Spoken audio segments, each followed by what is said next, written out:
Do it. Good afternoon, good morning, good evening, ladies and gentlemen. I have to say that shit all the time because I don't know where you guys are really from. You sort of fucked up me to say one thing. What's up, everybody? I'm here with Red Wolf MMA. We are finally back to a UFC fight week. We got UFC Kansas City this weekend, Ian Garry versus Carlos Prates, and what I think is going to be a super stacked fucking card. I like it from top to bottom. Personally, Mm. I'm not really even sure if there's one fight I don't think is going to be entertaining. I think they're all going to be entertaining, top to bottom. Um, Especially what they got going on to kick off the main card. They got Ikram Aliskerov versus the BJJ black belt expert Andre Muniz. Mm. Aliskerov's coming off that loss to Whitaker up in Saudi Arabia. I remember when I watched that fight, I was thinking, is something wrong with Yeah, Aliskerov? He wasn't looking right. He wasn't, but when you start talking to him or when you start seeing some of the interviews, he starts talking about the weight cuts that he had to do, the different venues that he had to go to. At first, he flew to Vegas. Then he had to fly from Vegas to Saudi Arabia, different time zones. You had jet lag. So late replacement. So his it was a big performance one. obviously showed, right? It was sort of valid to be like, yeah, what's wrong with him? What's wrong with his performance? I don't think that we're going to get that uh, against Muniz. I think he really wants to show that he's a legitimate fighter.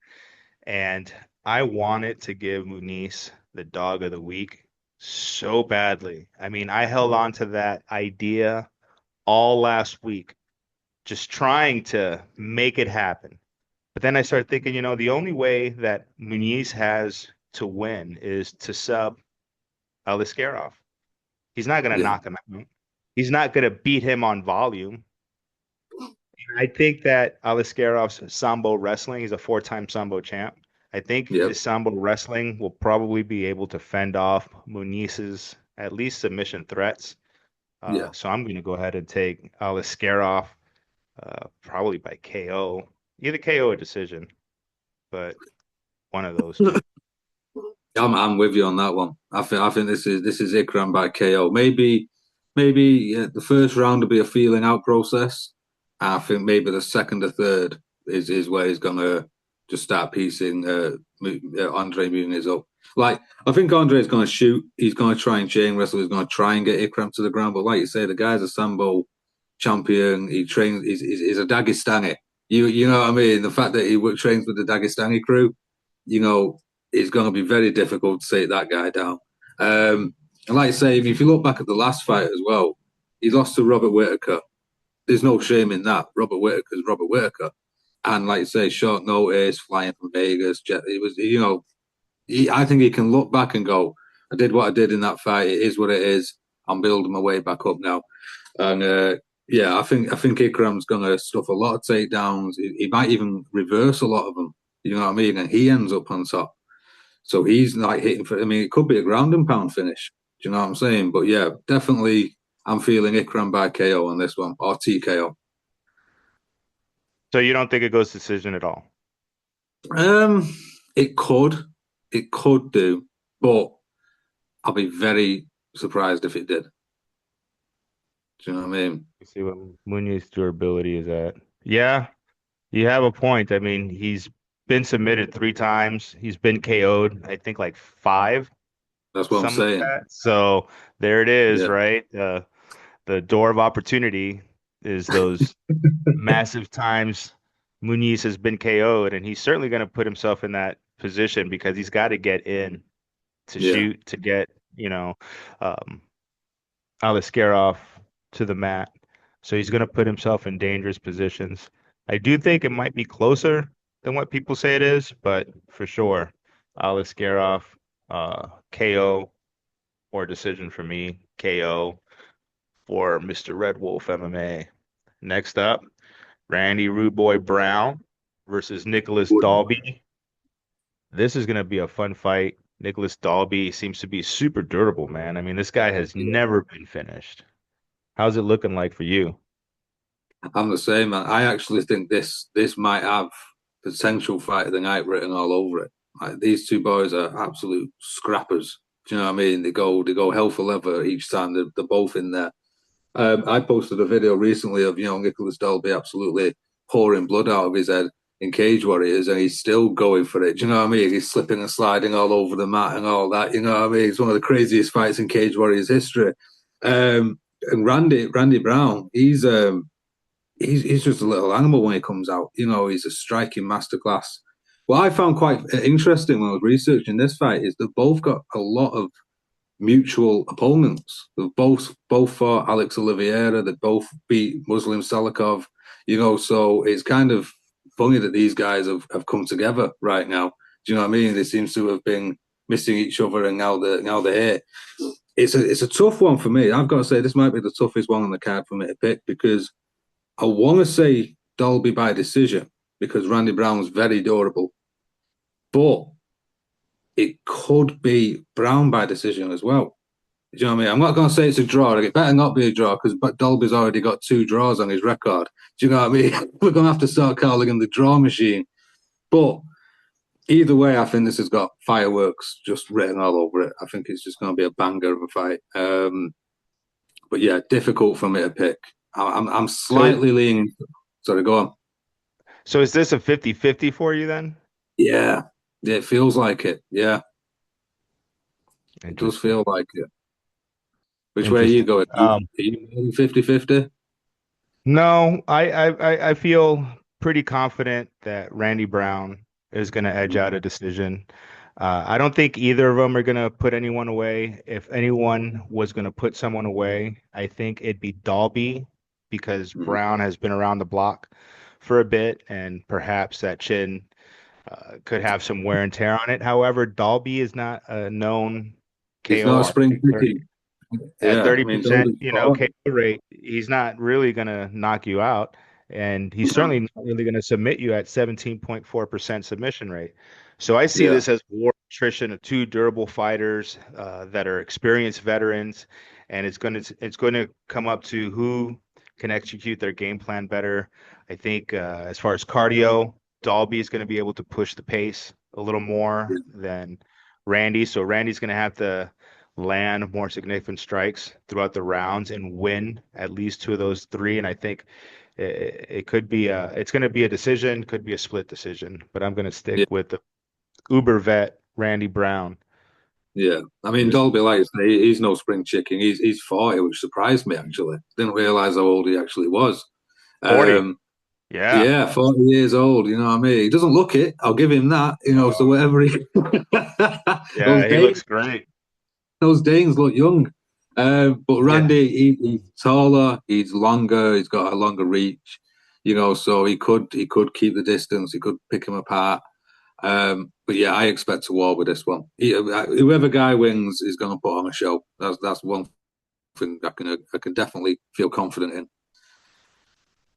The next fight for me, Michelle Pereira versus Abus Magomedov, is a coin flip. It's Mm, one of those that last week I had Magomedov winning. This week I changed my mind and had Pereira winning. I had a poll out as to who had the better cardio, Pereira or Magomedov, and it's like currently at 50-50 right now. Both, I would say, have poor cardio, right? mm, Enough cardio, enough gas. I would say enough cardio for 1.5 rounds. These two dudes are like Ferraris or Dodge yeah, Vipers, high performance vehicles who use jet fuel as gasoline, and their engines go through that gas so quickly because they're just at such high RPMs, right? They're just burning through that fuel.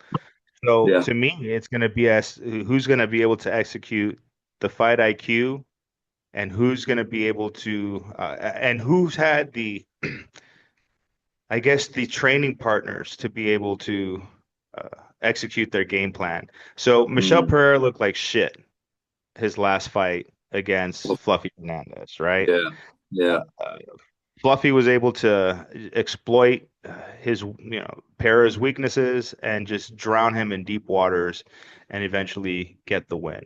Okay, huge learning lesson. Mm. Abus Magomedov is no fucking Anthony Hernandez when it comes to grappling. Okay. No, As a matter of fact, it's not even his go-to when he's no, he's a fighting. striker. Yeah. He's a fucking kickboxer, right? And Pereira is a striker. So I think this is going to be, a matter of who can control the pace and their cardio round one, right? If I was Pereira, I'm gonna, who has been training with Sean Strickland, by the way, at Mhm. Extreme Couture. And do I need to remind everybody that Sean Strickland kicked the piss out of Abus Magomedov, fucked him Mhm. up, dog walked him, and knocked his ass out after Abus Magomedov gassed his ass after round one. In a Yep. 5 round fight, Abu Magomedov gassed after round one. And it wasn't even like he was doing all kinds of shit, right? He wasn't like giving it all he got. It's just that everything he does, he puts everything he's got into every punch, into every Mhm. kick, into every motion. He over lunges when he Yep. strikes. He puts him Yeah. in bad footwork and bad positions. And I mean, to me, it just sort of blew my mind away as to how quickly he deteriorated in that fight too. Yeah. So if we're going to compare the two, I mean, they're almost mirror images of each other as far as poor cardio, maybe poor fight IQ. So then it falls to me like, okay, well, the guy who just beat Abus Magomedov is sparring and training with Michelle Pereira, as is Johnny Walker, over there at Extreme Couture. And I Yeah. gotta say, I mean, if you're sparring with Strickland, I think that's a good measure as to what you could be facing or what type of game plan you could be having to be successful against Abus Magomedov. So yeah, this is a coin flip for me, a 50-50, a pure 50-50, but I'm going to take Michelle Pereira possibly by a round 2 KO. Mm. I like that. I like that because I'd like to say, I was looking at the Fluffy Hernandez fight, and Pereira got mauled. Let's face it, he got absolutely mauled. And I think it was, like you say, big learning curve. He took a lot from that fight in that loss. And I think as well, what I've noticed recently is, like you touched on it before, Abus is primarily a striker, but he's been grappling a lot more now, or he's been trying to grapple a lot more and utilize those takedowns and utilize the clinch and stuff like that. But he's not on a fluffy level by any means. I think, like you say, I think Michelle keeps a distance. I think he's got those long, rangy punches, those kicks. As long as he doesn't gas himself out dancing to the octagon, you know what I mean? He should. Which he stopped doing. I've noticed he kind of has stopped doing now, but I'll never forget the Tristan Connolly fight. That was he spent Bro, more time. I got this clip, this little highlight clip of him doing all that shit with like against 8 opponents. And Yeah, it's just when yeah. you watch it, it's mind-boggling. He's breakdancing, he's doing spins, he's doing backflips, he's jumping off the cage wall. Oh my God. Yeah, It's please. pure No dancing. entertainment. Yeah. Please. No dancing on the way out or anywhere, anytime in the first round. Do it after. Save it for after you've won. Do you know what I mean? Do all the dance moves you want. Do you know what I mean? I mean, it's pure entertainment, but from a fighting standpoint, when you've gassed yourself out before you've even entered the ring, that's not a good thing. You know what I mean? but but yeah, what surprised me as well is, even though, because Michel Pierre is massive, he's actually massive, but Abus has actually got a longer reach, which really surprised me on that one. But would he utilize it in this, or would he be able to utilize it? I think Pierre is going to keep the distance. He's going to keep the teep kicks. I think Abus is going to shoot. I think Abus's game plan is to try and take him down and mimic the fluffy fight. Whether he can do that is another matter. Do you know what I mean? I think, like you say, Michelle's been training at Extreme Couture. He's been training with Sean Strickland. And Abus is probably going to gas himself out shooting for those takedowns. He might take him down, but what would he do with it? That's the question. So Yeah, yeah, I think. I to your think point, he's we're got in agreement. a Yeah, 5-inch reach advantage over yeah, Pereira. But which is he very had that surprising. advantage over Strickland too. True, true. And look what And he Strickland and did. he couldn't do it. Yeah, he couldn't do anything with No, with that reach. Just like you said, he's got the reach, but what can he really do with that? He's got the yeah, ability to take down Pereira, but can he keep him down here? this is it. Does he have the smarts to use that as a cardio dump for Pereira? Is Pereira smart enough to not, go all out? These are the burning questions. This is why I am staying away from betting this fight Yeah, 100% in yeah, all yeah, yeah. formats, in any parlays, and I'm prayers out to our boy I am Saturday because he's like betting another mortgage payment on Oh a no. boost on this Oh. fight.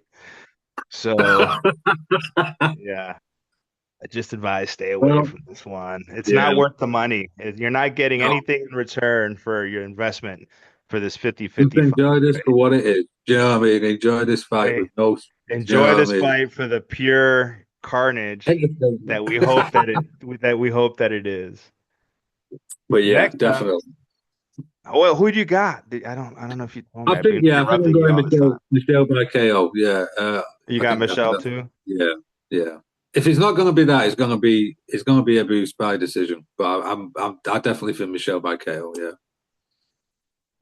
we'll see. Next up, we got David Onama versus Giga Chikadze. I feel like Giga is almost like a gatekeeper in this. Yeah, Um, but styles make fight, and I think this style sort of complements Onama's fight style because it sort of keeps Giga one-dimensional and Onama has options. yeah. How are you seeing it? Is this like a slam dunk for you, or is Giga a threat? I think Giga's still got something in the tank. I think he's getting on a bit. I agree. He's not as I know a few years back we were looking at him thinking, this guy could go, quite far in the division. But recently it's kind of dipped down. But I still think he's formidable. I watched him fight Arnold Allen in Manchester last year. Allen Allen's Arnold Allen. He's one of the best fighters in the featherweight division. But Giga looked good at times. Do you know what I mean? But Arnold Allen had his way. Um, what I like about this fight is, like you say, they're both strikers, and this should be a striking stand-up war. Um, I hope it doesn't go the way where it's a point fighting striking match. Do you know what I'm saying? And I think both of them will need to go all out to try and put the other one away. Um, I don't think there's going to be any takedowns in this one. I really don't. Maybe some clinch work against the fence. But for me, I don't know. I feel like I'm leaning towards Giga getting a decision. But the only thing putting me off that is Wow. David. I know. But David Onama is very, very dangerous and younger and hungrier, I feel. So, you know, I was thinking Giga when I first looked at the card. And then the more I thought about it, the more I was leaning towards Onama by decision. Um, I don't think he puts Giga away. Giga is actually quite hard to put away. I've noticed. But if he's gone, it's going to be in the third round. But I do think Onama probably clinches this by decision. But it should be a good fight. Should be a very good fight, this one. Yeah, I think it's going to be a good fight. I think it's going to be a time for Onama to come out and really blossom out Mm. of what people's idea of who Onama is as some prospect into a Yeah. contender.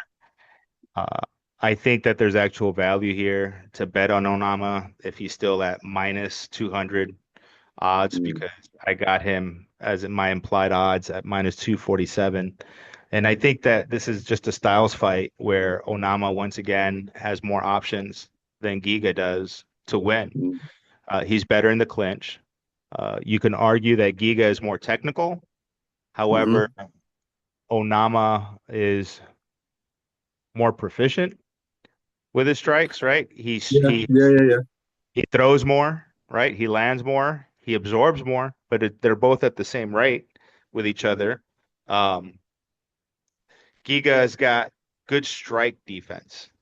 Yeah, And so yeah. Onama's going to have to do something to with volume combinations to make sure that they start landing.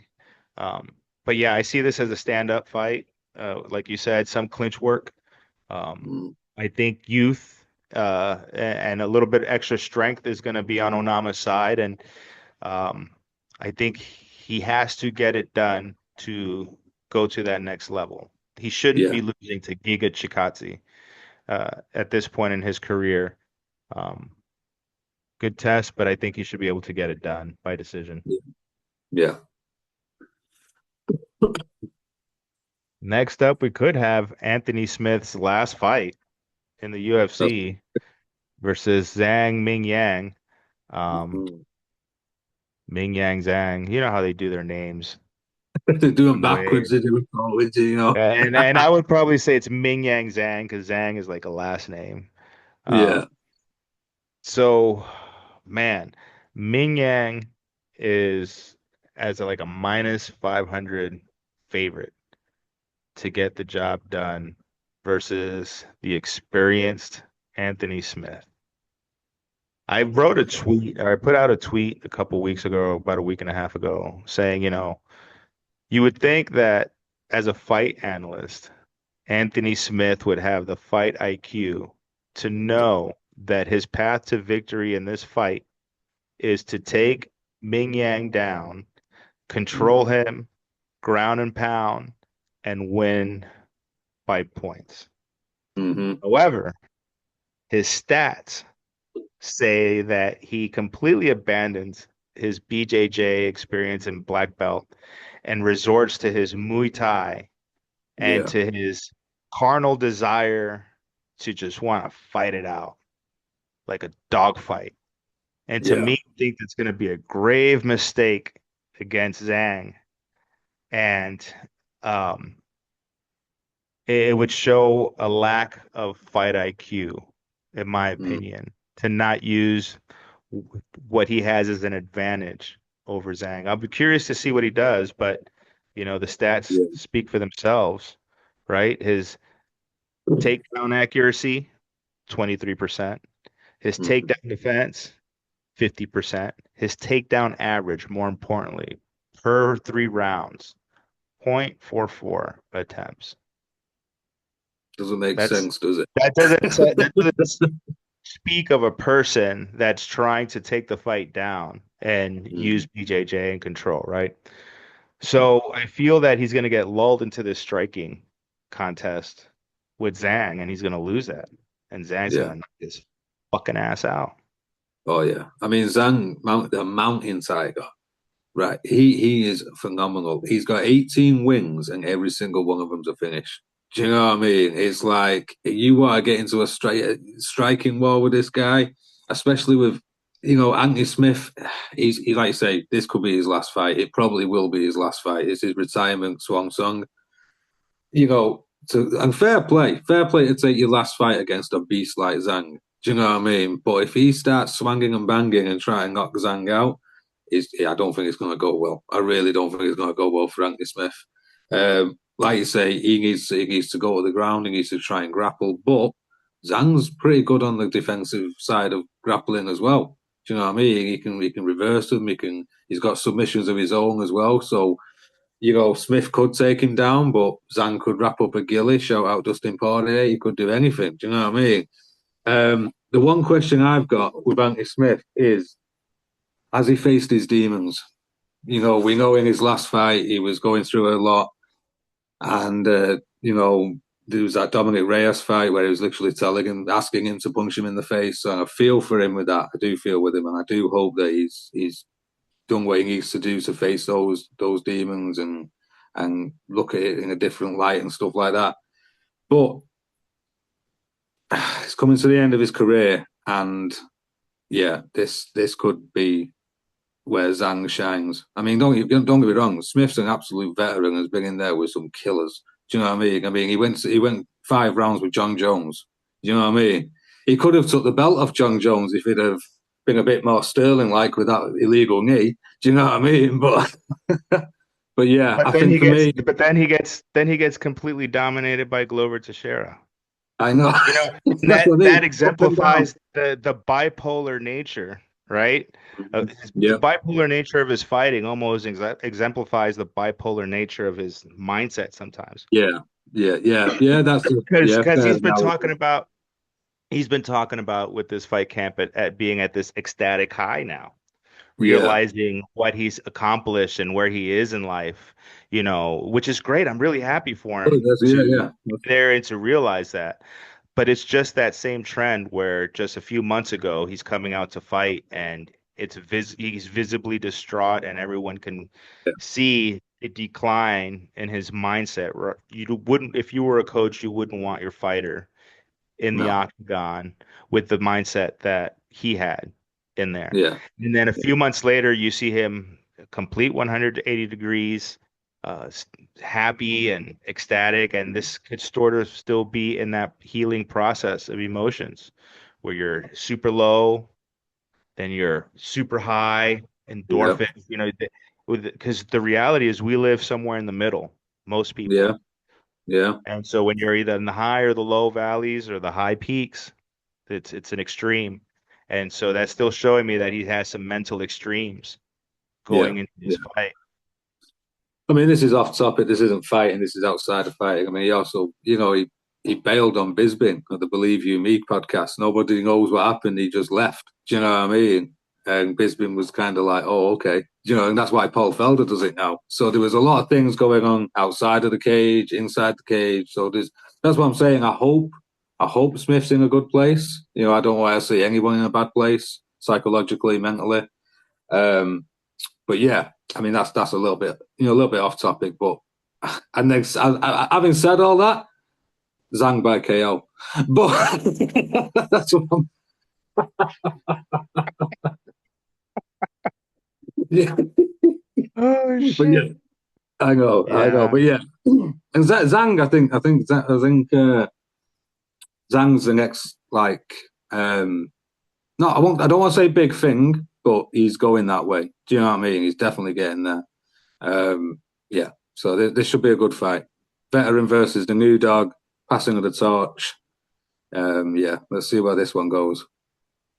At least he still gets a co-main. I mean, the UFC is respecting Oh, it's Andy Anthony's Smith commitment at the to the end of the day. game. Yeah. Yeah, at the end of the day, it's still Andy Smith. 37-12, veteran, been in there with everyone. So fair play. Always got a lot of respect.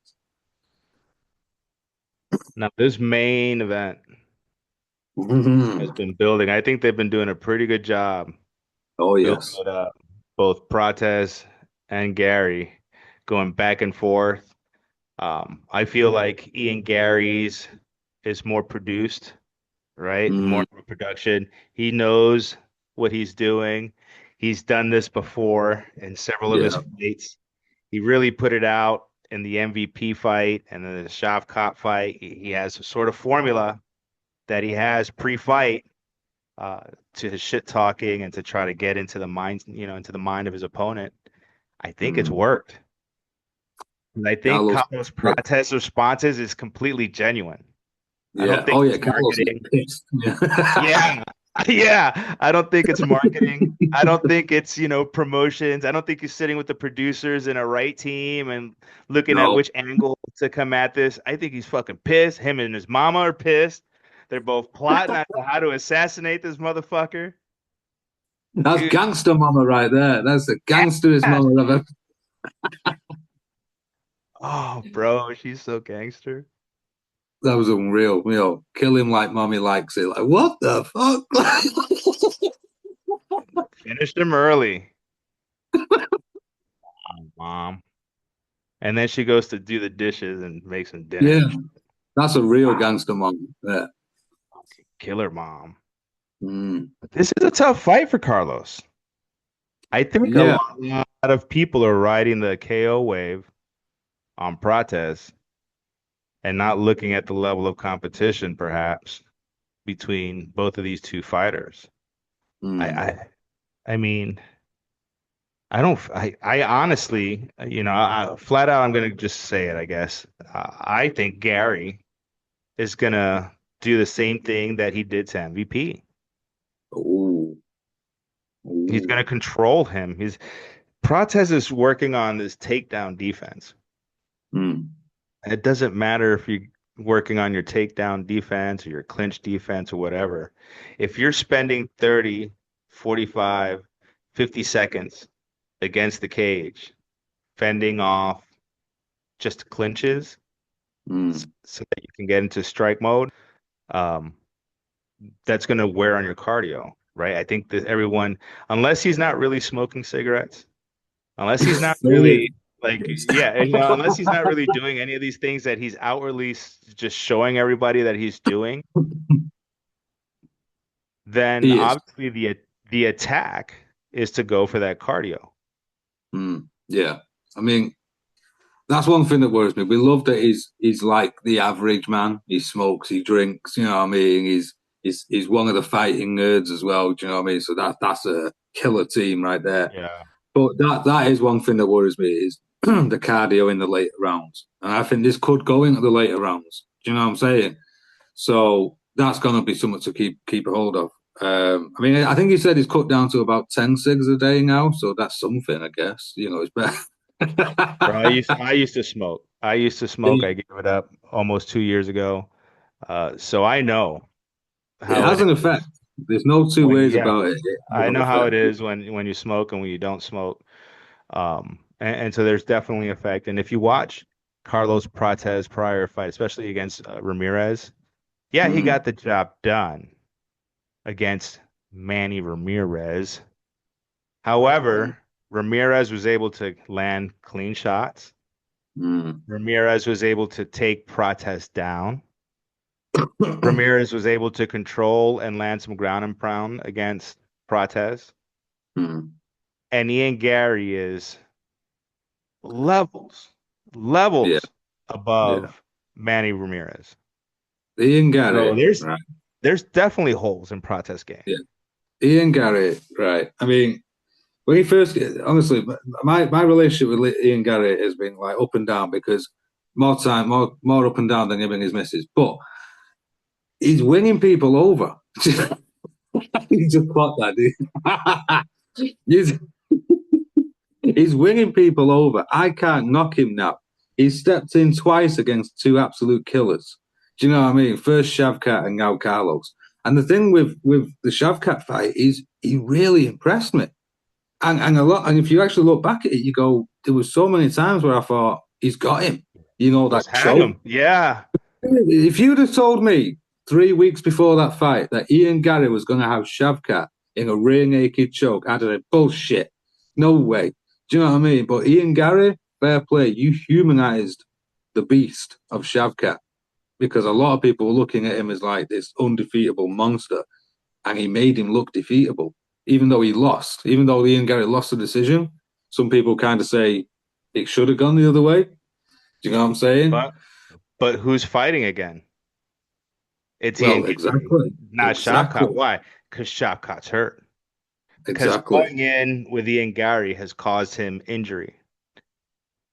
Wait, look at it like I Wasn't mean, it, Ian it saying wasn't just an as easy affair. And I no, was super high. I mean, I did a futures bet on Shavkat that he yeah, beat Chan in yeah, 2025. And he yeah, still has a shot to do so to come back and but now he's before he had a shot to go to Bilal, and that he couldn't take that Bilal fight because of his injury. I think it was a knee injury that he yeah. sustained in the Garry fight. So he couldn't take that fight on. Um, but here we are, Garry fighting Gary's another coming in. tough motherfucking name, dude, a huge name. You put Yeah. Carlos Prates out, bro. Oh, What's that's next? massive. Oh, that's What's massive. And even next? though Yeah. Carlos is unranked, if you can defeat one of these undefeatable fighting guys, you've made a name. You've literally took a name and made a statement with that one. And vice versa, if Carlos can beat Ian Garrett, That's his he's biggest shot win. himself right into the top 10. Do you know what I'm That's saying? his That's a biggest massive win. win. Yeah. That's what I love this main event. I'm not gonna lie, I am buzzing for this because there's so much on the line for both men. I made a little video about it on Instagram, and I didn't put enough emphasis on it. This is a great fight, and I think both of them are gonna go all out to try and make a massive statement against each other. Do you know what I mean? And I still, you look at it and you think, yeah, Carlos by knockout. But you think about it a bit more, you think, well, Ian, he's going to go against the clinch, like you say, what he did to MVP. He stifled the striking. But Ian was getting hit hard in that MVP fight, and he had to grapple because otherwise he was going to get knocked out. You could see it a few times. Now, is Carlos as good a striker as MVP? I don't think so. Do you know what I mean? He's good. He's great. He's got 4 wins, 4 KOs, 2024 Fighter of the Year. But you know what I'm saying? There's levels, and this is just a big test, and it's Well, gonna shake the division up. 100%. And Carlos Prates's really only path to victory is a KO. Yeah, yeah. I don't think he's That's what. going to win a 5-round decision against Ian Garry. And if it does, I think Ian wins it because I Yeah, think Carlos. if it goes to full, yeah, Ian wins it. So Yeah, Carlos can't win a decision. It just doesn't look probable that he's going to win a decision. He's only got 13.6% of his wins by submission. mm, So that's only like what, one or two wins by sub, which yeah, probably was a long time ago. So his real path to victory is to KO Ian Garry. You know how many times yeah. Ian Garry has been KO'd in the UFC? Really, his Never. professional career, 0 times. Yeah, Never been submitted. This dude is as durable as they fucking come. Ian Machado yeah, Garry. He looks unassuming. He's that big herp on his mouth. It's easy to talk shit about him, but too he easy. is the real deal. It's Yeah, not yeah, sexy and flashy the way that he fights, but his style smothers and neutralizes his opponent's best qualities. yeah. And that goes to his high fight IQ. Mm. Prates gets Listen, hit. yeah, Prates gets taken down. Prates' cardio is going to get tested. This fight's going to go into the 4th round. It's going to go into the 5th round. And by that time, Prates is gasping for a ciggy. gasping, bro, like a fish out of water. Jonesing for that nicotine Yeah, to fill he's them gonna be. lungs. Just give me the ciggies, please. You know what I mean? But yeah, and Ian. Look, I mean, since he joined Shootbox, he's improved his game, his submission game, his ground game. Everything's improved dramatically. And if you're training with Shootbox and Charles Oliveira and all them, I'd be very surprised if you didn't improve. Do you know what I mean? So yeah, if Ian can put away, I don't know if he'll put him away. I mean, he could finish the Fourth fight in the round, late. fifth round. Yeah, fifth Yeah, round. later rounds, yeah. But if Ian can win this, then that's a statement. And then he might get on the mic, he might say some cringy shit. You know what I mean? He might call for the title. And it could happen. It could happen after JDM and Bilal. He could be next. We'll have to wait and see. It all depends what's going on with Islam and Ilya and all that. But that's a video for another time. There's a lot on that plate in that division for sure. Oh But yeah. Ian Garry can certainly be a parlay buster. Um, Mm. I don't know. I feel people are just real high on fighting nerds right now, and so am I. But Yeah, I just from love a him. betting perspective, you have to really give Ian Garry his props and his ability to understand what's in front of him and what he needs to do to get a Yeah, win. Not to get the knockout, not to get the submission, but to yeah, get the win. yeah. Uh, That's the thing. It whereas might not Car be pretty, might not be entertaining. People are going to be booing, but it's he's looking to fighting, it's get the win. MMA. Yeah, Yeah. Prates is going to be looking to look at the KO. So exactly. I'm Yeah, gonna take Ian Garry either by decision or by but 4th round, 5th round TKO completely within the realm of possibility for me. yeah, yeah. Is It's a there good fight. any? It's a Go great on. card, man. Is there any fight on the undercard that you're looking forward to Oh, let me watch? just check. Um, There's there's really one for me. I mean, there's a few cards that I like to see, but one that stands out, Go on. Who's yours? and that's Malcolm Wellmaker versus Cameron Mm, Saman. Yeah, Wellmaker, he's debuting. Samrin's coming off a two-fight losing streak, albeit it was to Christian Rodriguez and to Peyton Talbo.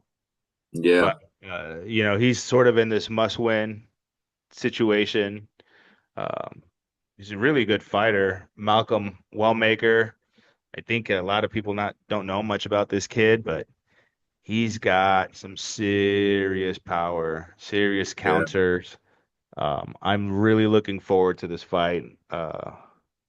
I'm leaning towards Malcolm Wellmaker to get it done. We speak about how we tend to not go for debut fighters, yeah, um, yeah. but there must be a reason why they're putting him to Cameron Saman right away. That's a huge test, Oh yeah. and I I think mean, it Stamen makes gets that as well. If yeah, Stamen it's can gonna beat make him, for a that, great fight. that that gets him back into the UFC's good books. You know what I'm saying? But yeah, Wellmaker looks good, 8-0, undefeated, coming in off like three or four straight knockouts. So yeah, that should be a good one. Both young, both hungry. You know, both going to be going for it. That's a good one. But yeah, I mean, even the feature prelim, Matt Schnell and Jimmy Flick. You don't really see Yeah. much. That should be a good one. That should be a very good one. But yeah, it's a great card. Looking forward to it. It's on at my usual time of 11 p.m. Main card starts at 2 a.m. So crazy. Die-hard fans. We love you guys in the UK, man. I know that I could never, ever do that repeatedly, week after week after week after week. Oh, We love it. We that's love it, man. that's so awesome, man. We love it. Well, thank you guys for joining in. Check us out next week or whenever the next fight card is. Hopefully it's next week. I don't want to have another week drought, man. Oh, it's felt like forever, hasn't it? It's felt like it's only been Uh, a week, 2 weeks, and we're like gasping, please, I please. can't do it. We'll see you next week, man. See you next week, bro. Shout out to all the homies out there, to all the MMA fans, all the Twitter fans, Instagram fans. Hit that like and subscribe button. Out.